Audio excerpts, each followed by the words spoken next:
T is in court to claim £3,550 owed on a loan she made to her niece.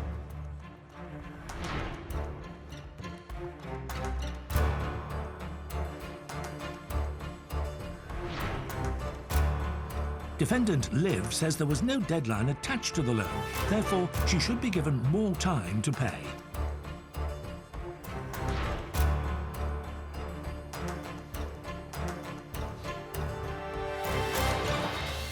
Do I have tea here? Yeah. And is it Liv? Yes. Thank you for coming, Liv. Thank you for coming, T. Now, the important thing here is that I don't want you to feel that you're in any way nervous.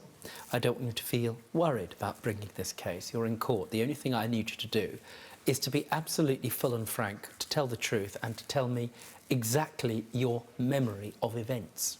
Honestly, frankly and authentically. Do that and the case will go fine. Don't do that and it'll be difficult. Do you understand? It's very straightforward. Now, T, that's your niece over there, correct? Yes, it is, George. It's your auntie. Yes. And the truth of the matter is that this is a rather sad situation. Wouldn't you agree with me, Liv? Very sad indeed. Yes. And by no stretch of the imagination do you want to be here, either of you, correct? No. Now, T, I'm going to start from the beginning because it's really what matters here. Do you remember Uncle Steve? I do, yes. Tell me a little bit about Steve, T. It's full of life. He was actually closer to Liv than what I am. Steve passed away in 2013. Yes, he did.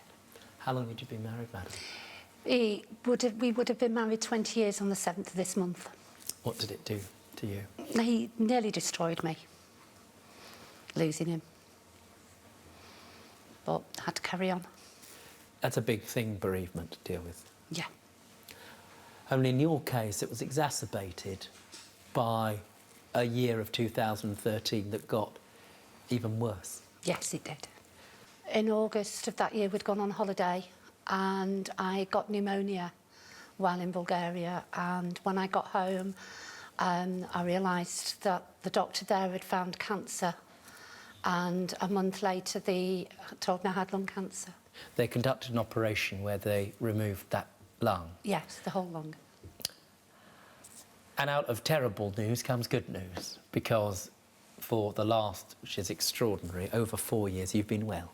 Yes, I have. And in Full remission. recovery. Full recovery. Yeah. Now, this is the thing. You've got a niece over there. How would you describe Liv? She's lovely. She really is. She still is. Would you describe her as trustworthy? I did, but because of the events, I've lost the trust. Well, this is the thing. At some point in 2013, as you're going through your cancer, you receive a life insurance payment Yes. in respect of your late husband, and it's a substantial payment. And very sensibly, because I don't see this all of the time, you spent it on the things that it was designed for. Yes, I paid off the mortgage and things like that. I did have a bit of a holiday, but then I also lent some out. You were trying to help people. Yes. Understood. Were you aware, Liv, whether T was, for example, giving out money in a way which would have shielded her from the liability of Her Majesty's tax revenue? Yes, it was mentioned in conversation. Conversations with her or somebody else? With her and another member of the family. What were those conversations, madam? It was mentioned that T had come into this money and it needed to be given out or spent or put elsewhere as to not affect any benefits being received at that time. When I got the insurance through, I was actually working, but then I stopped working because I couldn't cope. But I wasn't on benefits at that time. What you did, however, do is have a discussion with Liv about her borrowing money, correct? Yes. Now, that was in 2013. Had you ever borrowed money from your auntie in the past? Or your uncle? No. Well, so what all of a sudden made you go to your very rich auntie all of a sudden and all of a sudden borrow money all of a sudden? I was going through quite a difficult time. I accept that. It affected me emotionally, financially. T offered to assist at the time. Well, but she doesn't offer that out of the blue, correct? Correct. There must have been a visit from Liv. Tell me about the visit from Liv, please, T. She did ask on a couple of occasions if I could lend it her. How much? At first, 14,000 she actually was hoping for. that is a huge amount of money. Yeah.